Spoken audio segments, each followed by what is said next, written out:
Hello and welcome.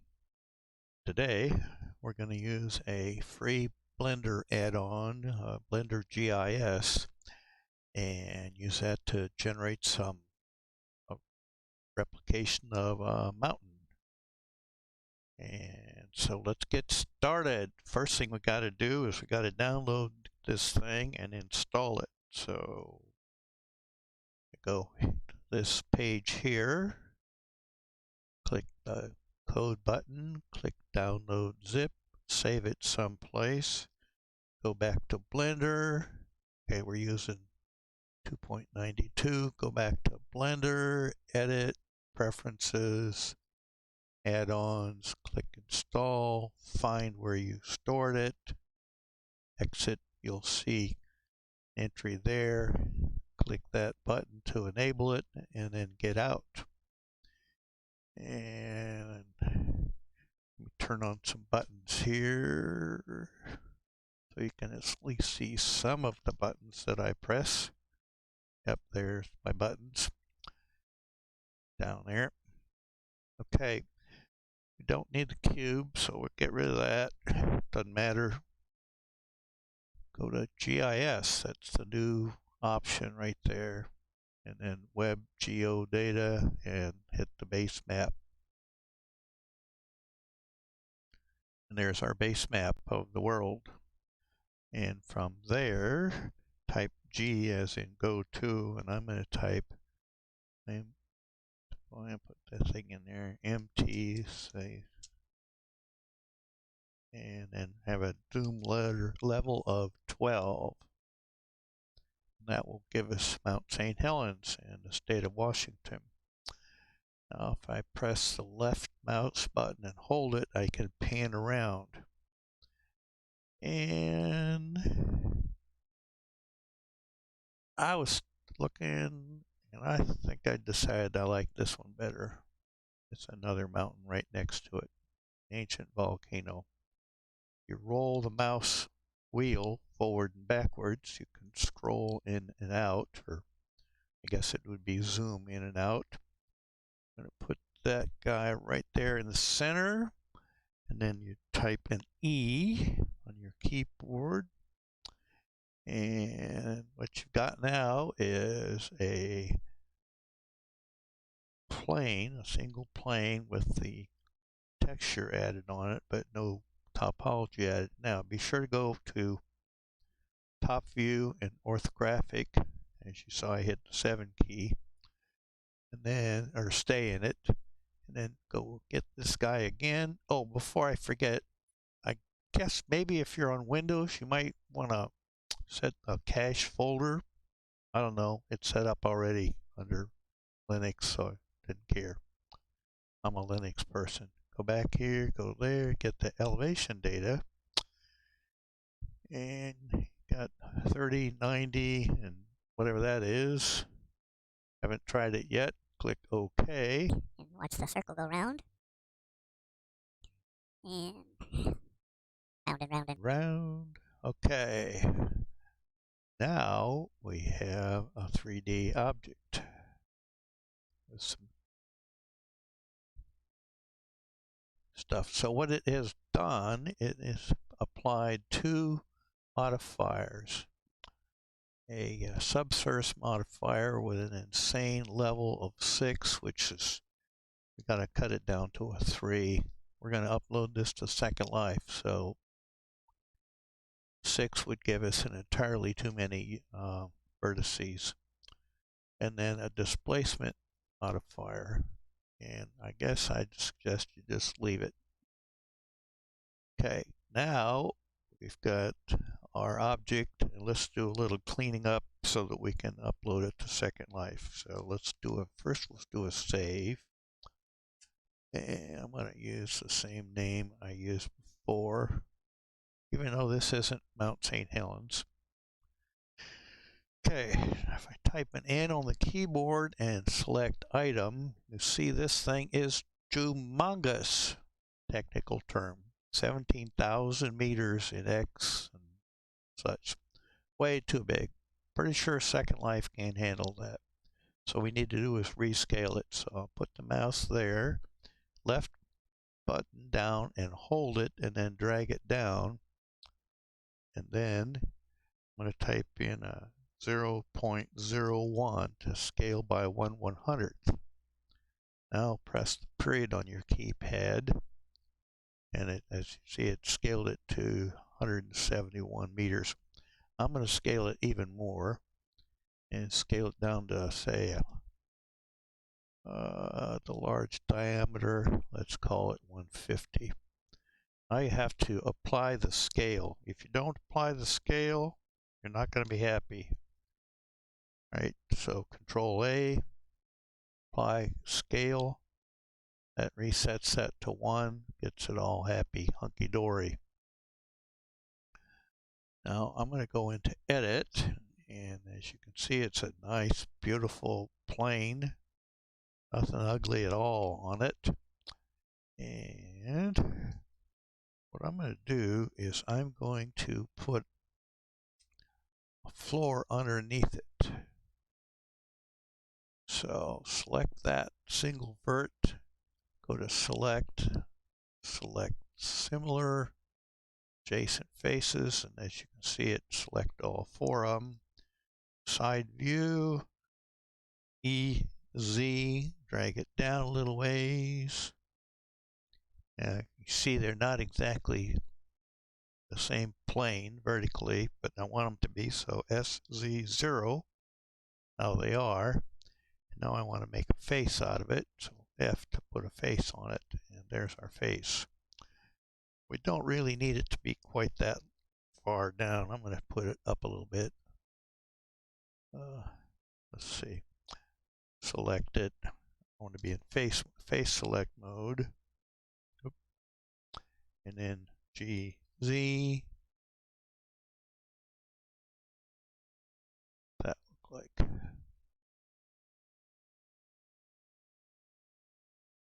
GZ.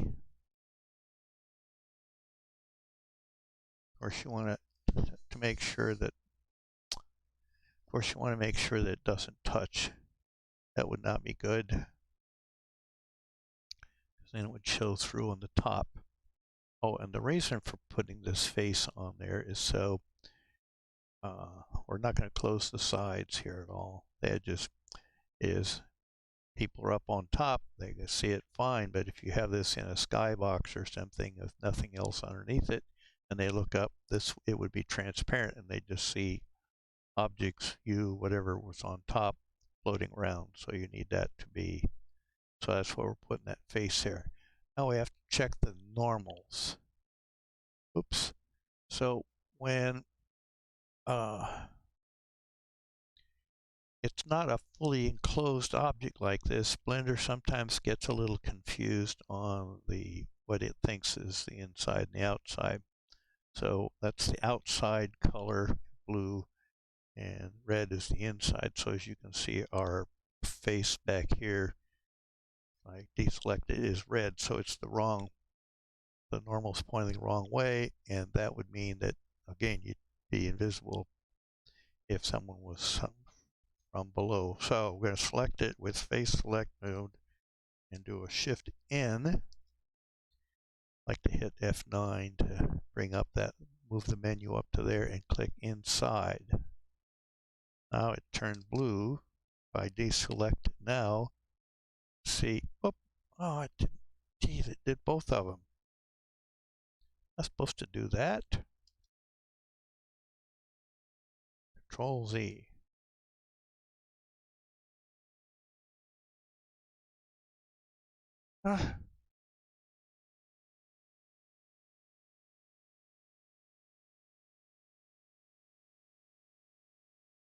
Okay, I don't know why it did it. Got them both. Maybe I wasn't looking carefully and had the top face was selected. But so you want it like this. You want blue on the top and blue on the bottom and the red in the middle there that we don't care about. Okay, great. Now we got the normal set. We can turn that guy off. Turn off face orientation.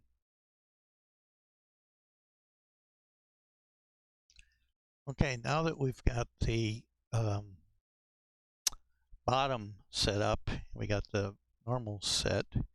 now we need to do some texturing of the thing to do a bake on it.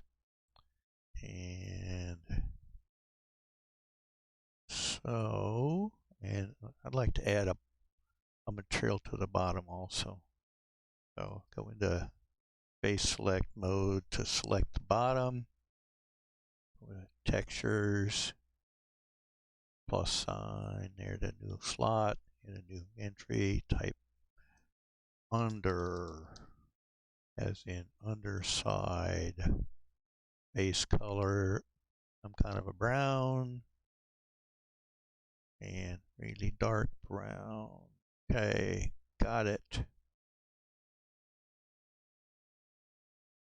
Okay, now when we go into Second Life, we cannot import a light, so we might as well delete that.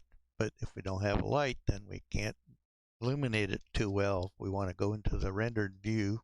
Here's the rendered view. We got horrible lighting, so let's fix that. So you go to the background settings and plop a 10 in there. All right, so we got a good looking lighting, but does it show up here? Oh, I deleted the light, but before I deleted the light, you would have seen a lot of sheen on it. So we need to get into shading anyhow. Type period on the keyboard. Okay, get it. So just so that we can stare at it and be pretty. Now be sure and pick the right color or the right material. I had to cut this video and out and start it back up again and reload because I hit the wrong material. Ooh. So be sure you're looking at that material and not the other one down there. So I'm going to want to bake this material in there. So in order to do that is you need to be in object mode. You need to have the object selected, Shift A, texture, image texture, click new. I'm going to call it Mount St Helens.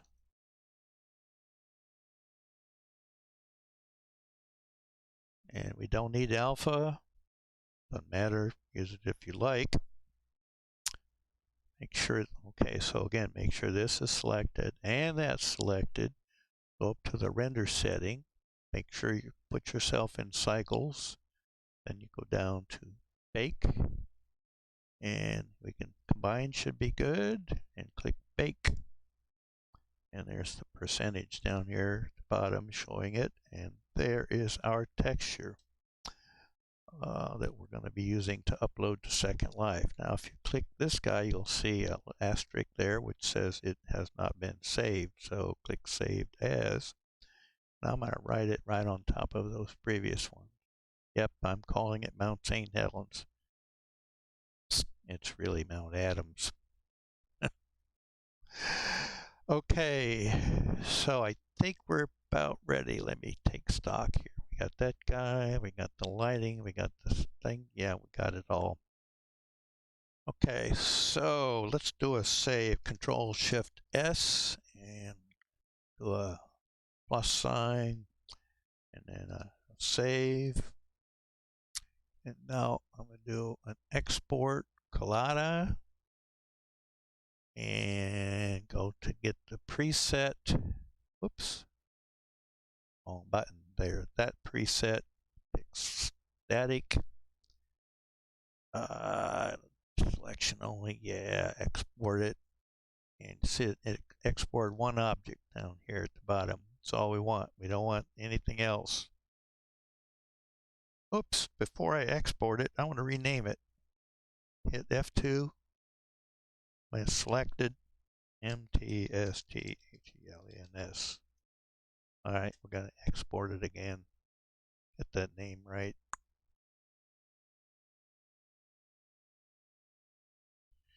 Okay, I believe we're ready.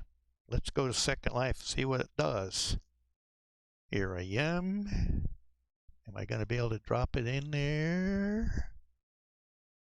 Let's see. It's big, so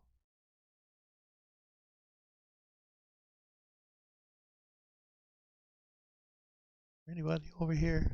Oh, shoot, there is. All right. He won't let me drop it if there's someone there for some reason. So I'm going to have to create a cube and then do this. We'll put the cube at about, what, 250 meters, 250 meters. Right? And that gives something to sit on. Now, if you put the cursor down here and type GTH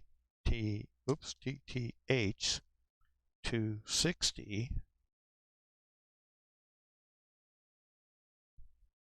oop, get back up here, just past our cube.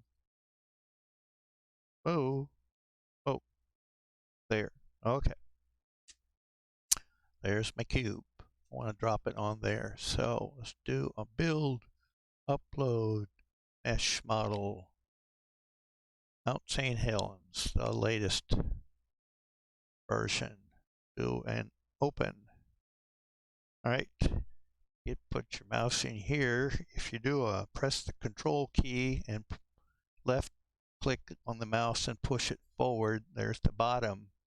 If you can see the bottom, that means the normal's good. Otherwise it would just be invisible. You'd just see a black face.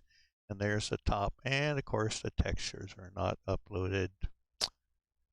The material is, but not the textures. Okay, now we need to go and set up the physics. Oh, see how it's got the name? That's because I hit F2 there. So we need to set the physics. So I'm going to pick low for the physics. See, it turns on that little button there. It shows you the physics of the thing.